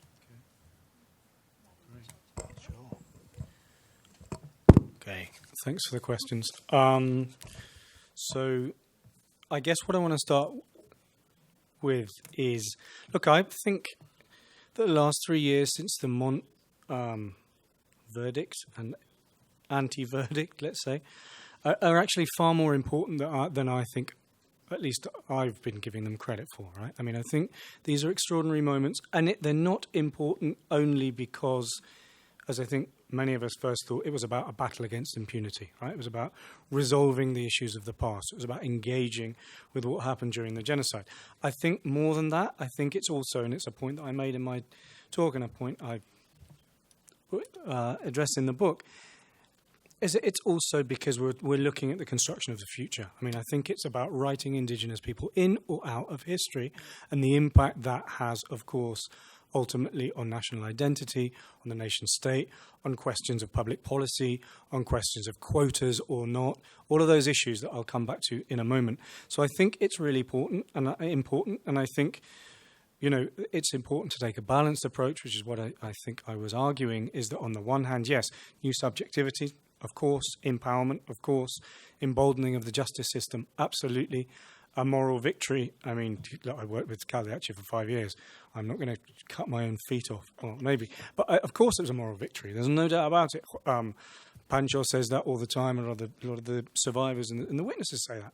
Clearly, greater impact than the Truth Commission. I think that also the manifestation of this process from victims to citizens. Absolutely, you're right. I agree with you. But I think at the same time, and again, I'll come back to this in a moment, we can't be too celebratory. I mean, I think it's so important that we've got to be incredibly cautious about it. And that takes me to the next point, and I'll come back to that in a moment, is this question. I think, you know, Emilio, you asked the question about, you know, how we define, how I'm thinking through genocide. I think my trouble, or my concern, is that we only focus on the 5 years of mass atrocity as the moment and forget everything that happened since colonization, forget what's going on at the moment. Now, it doesn't mean that I'm not convinced of the special evil of genocide. I am, of course I am. Genocide is a very, very clear international crime. But for me, I mean, I literally go back to the original definition of Lemkin. And Lemkin talks about killing, but also talks about wiping out culture and imposing the patterns of opposition on the victim group. Now, that doesn't necessarily mean just killing, right? I mean, I think clearly in the case of Guatemala, you have the massacres, but at the same time, and this is what I refer to in the book as, you know, it's almost going back, I look at George Orwell's concept of thought crime, right, and Crime Stop. And basically, I think one of the objectives of the indoctrination programs in the Aldeas Modelo, in the concentration camps, was exactly that. You know, it wasn't just about wiping out indigenous culture in terms of changing spirituality patterns, changing language, changing dress. It was also about trying to inculcate this vision of preventing subversive thought, right? Wiping it out from the very roots. And you know, the most wonderful thing is clearly that failed. You know, the trial is about that. The trial is about resistance. The trial is about challenging the imposition of this hegemonic vision that has basically failed to be imposed since colonization. So, I mean, I think in that respect, it's important for us to rethink a little bit how we understand genocide and see it rather than simply being attached to atrocious violence, mass atrocities. It's about other patterns as well. And maybe that's ethnocide, maybe I'm getting mixed up. But I think for me it's a process that I'm moving on. And of course, we look at the work of people like Michael Mann, Dark Side of Democracy. What Mann says is that genocide is intrinsic to democracy. You know, so you need to wipe out and homogenize in order to have, and that's where it's linked quite clearly to the capitalist system. So I think for me, you know, that's where I begin to approach it from that perspective. And what I'd come back to is, Rosalina, tú decías absolutamente de acuerdo contigo, que durante el juicio surgieron discursos absolutamente racistas, ¿no? Obviamente siempre han estado, pero lo que pasa es que quizás lograron un nivel público que no habían tenido antes, ¿cierto? Y en eso también, pues lo que decía Marta, estoy muy de acuerdo. O sea, el asunto es que en los momentos en los cuales el Estado liberal guatemalteco, tal como es, se siente bajo presión y amenaza surgen estos discursos fuertemente. O sea, yo me refiero al libro de Carol Smith, o sea, escrito que en 90, más o menos, que ella busca entender la arqueología, digamos, del proceso de cuando hay una amenaza justamente en contra del sistema, salen estos discursos racistas. Y entonces no me sorprende, salió muy fuertemente durante el post-independencia, en el periodo de reforma liberal, en los 40 hasta en los 40, después del proceso de paz y ahora mismo, justamente porque el asunto es que es una amenaza a the way of being, right? O sea, la cosa es repensar el Estado, repensar la nación, y justamente cuando en los momentos que esto pase, sale el racismo. Yo en el libro hablo hay un libro precioso por el filósofo Albert Camus, y él habla al final, en el último párrafo del libro de La peste, él habla del hecho de que en la ciudad los ciudadanos estaban celebrando porque la peste se había muerto, ¿no? Había terminado. Y obviamente es una alegoría, ¿se puede decir? Sí, para el nazismo, ¿cierto? En ese periodo en Europa. Y el médico que está ahí, el médico está en su habitación, digamos, y está escuchando las celebraciones. Y lo que dice él es algo como, pues el médico pensaba y dijo, bueno, mira, lo que no sabe la gente es que el bacterio, digamos, el bacillus de la peste se esconde en lugares oscuros, y en los momentos cuando menos se entiende la gente que va a salir, surge la peste otra vez. Y yo lo veo así como para el racismo, o sea, tal cual esto. Entonces, por eso yo, de acuerdo con un tema balanceado, pero... Sí, yo lamento coincidir con los compañeros. Normalmente uno discute, pero en este sentido me alegra coincidir en el sentido de que cuando pasó el juicio de Ríos Montt, yo lo primero que hice fue un artículo que se llamaba La exacerbación del racismo, porque yo pensé que después de 10 años de paz o 15 años de paz ya había pasado el tema del racismo, pero lo que me di cuenta es que se había exacerbado brutalmente. Y lo que me impresionó no fue solo los medios de comunicación, sino los blogs y la gente joven. La gente joven fue lo más brutal, es decir, los ataques que se dieron, ya no solo a Rigoberta Menchú, a Irma Alicia Animatuj, pero a un periodista que se llamaba Batiu. Bueno, las barbaridades que le pudieron decir fue brutal, pues, y los insultos. Entonces ahí nos dimos cuenta que no habíamos avanzado nada. Es decir, que es un país brutalmente racista y que cuando tienen temor a que los indígenas lleguen a la capital, como decía Rosalina, o cuando tienen el temor de que los indígenas se subleven. ¿Quiénes son los que se sublevan en contra de, verdad? Entonces se exacerba el racismo de una forma brutal. De forma que también coincido con Roddy en el sentido de que yo mucho me temo que las bases del racismo y del genocidio están incólumes, no se han movido. Es decir, y yo considero, si no que el racismo continúa, sí considero que en cualquier momento puede volver a aparecer, porque los perpetradores siguen ahí, sin ser castigados, porque no ha habido la suficiente estructura de justicia, porque la estructura militar sigue allí, porque la estructura política no se ha movido y sobre todo porque la estructura económica, el modelo de acumulación neoliberal sigue intacto. Y estamos viendo que ahora mismo hay como 300 focos de sublevación en las minerías y las hidroeléctricas. ¿Qué va a pasar? Es decir, ¿qué va a pasar con esos focos que realmente lo están llevando en su mayoría mujeres? Ahí se puede producir, se puede disparar en cualquier momento otro genocidio o un tema racista. Y no digamos si queda el señor Trump en Estados Unidos. Es decir, es que las coyunturas son muy importantes y lamentablemente la coyuntura norteamericana está muy vinculada al nuestro. Supongo que toda la élite de poder política y militar estará deseando que gane Trump, pero si gana Trump las cosas realmente se pueden poner enormemente difíciles para todos nosotros, ¿no? Entonces, desde esa perspectiva no hay que desestimar que las bases y las estructuras del racismo y en políticas económicas no se han desmovilizado ni se han desmoronado. Por otra parte, solo quería insistir mucho en el tema de la intencionalidad.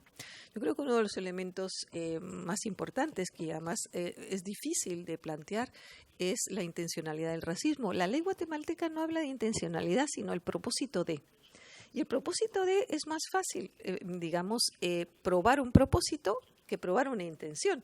Yo, por ejemplo, no sé si este señor me está viendo y está diciendo, lo que estará diciendo esta señora no me gusta nada lo que dice, que probablemente sea lo que piensa, o estará diciendo, ay, qué bien que está sintiendo. Yo no sé cuál es su intención, porque es muy difícil plantear la intencionalidad.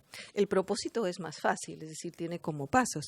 En ese sentido, la intencionalidad del genocidio, tanto en el caso del Holocausto, según Fein, Gaeta, casi todos los autores, plantean que son como 7 elementos, ¿no? El desplazamiento de la población, la deshumanización, la despersonalización, la concentración de la población, fosas comunes, asesinatos contra población no combatiente, racismo como ideología y alguno más que se me escapa. Pero cuando ellos han analizado comparativamente, pues Darfur, Ruanda, Sudáfrica, otros genocidios, nos damos cuenta que el único que tiene los 7 elementos, como el Holocausto, somos nosotros. De manera que ahí nos damos cuenta del nivel brutal de genocidio que se produjo en nuestro país, pues, que solo somos comparables con el Holocausto. Entonces, tenemos que realmente ser muy firmes en nuestra condena contra el genocidio, porque solo así podemos salvar vidas el día de mañana. Y yo me preguntaría también otra cosa, y lamento ser... me da un poco de miedo, me da un poco de preocupación las entrevistas que la Fundación SOA está haciendo. ¿Cómo vamos a proteger a esa población? Me da un poco de miedo porque en cualquier momento se voltea la tortilla, como decimos nosotros, y esa población que ha dado sus testimonios pensando con muchísima razón que es un bien para la humanidad y para todos nosotros, ¿qué hacemos si no cuidamos y preservamos y no tenemos, a todos esos testimonios y a todas estas personas que han dado sus testimonios? Porque no es lo mismo que estén fuera del país a que los puedan desaparecer en una aldea perdida. Entonces, desde esa perspectiva habría que pensar en un plan B. Nosotros lo pensamos para los testigos del juicio de Ríos Montt, para proteger o por lo menos para tener preservadas a toda la población en caso de que haya un rebrote de violencia, pues.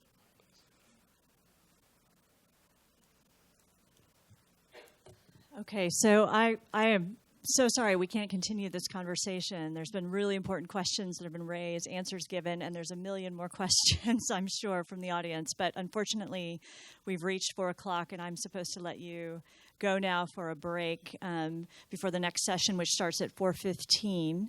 I want to, before you all leave, I want to just really give sincere thanks to our panelists for enlightening us today. I really appreciate you guys.